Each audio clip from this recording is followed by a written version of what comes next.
Le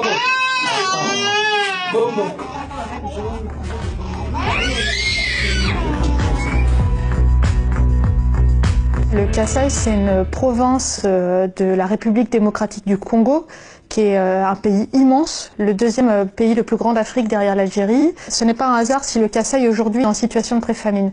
Parce que c'est une terre qui a toujours été relativement isolée, pauvre, sous-développée volontairement par le pouvoir, parce que c'est une terre historique d'opposants au régime, que ce soit Mobutu ou Kabila.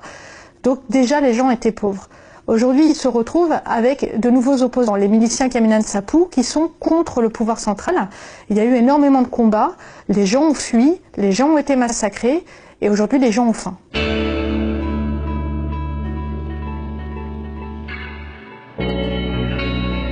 C'est une région qui a toujours été très pauvre, sous-développée.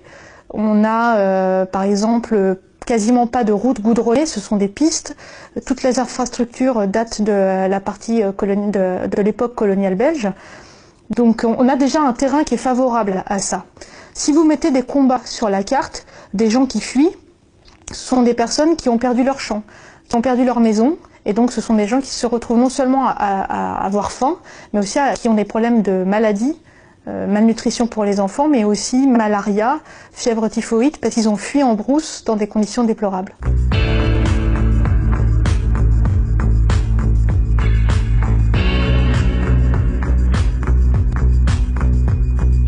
Aujourd'hui, ce sont des gens qui souffrent juste pour trouver leur nourriture quotidienne.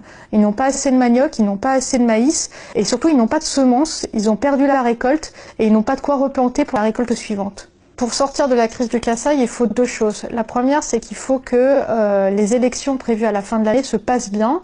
Pour l'instant, ça a tendance à plutôt mal se passer. C'est-à-dire qu'il y a des manifestations à Kinshasa et il n'y a pas eu de manifestation au Kasaï parce que la situation est trop instable. La deuxième chose pour que ça se passe bien, dans l'immédiat, parce qu'il y a urgence, c'est une situation d'urgence, c'est qu'il faut de l'argent. Et cet argent, à mon avis, ne viendra pas du pouvoir central, ne viendra pas de l'intérieur du Congo, viendra de l'aide internationale. Et aujourd'hui, très clairement, il n'y a pas assez d'argent pour les aider.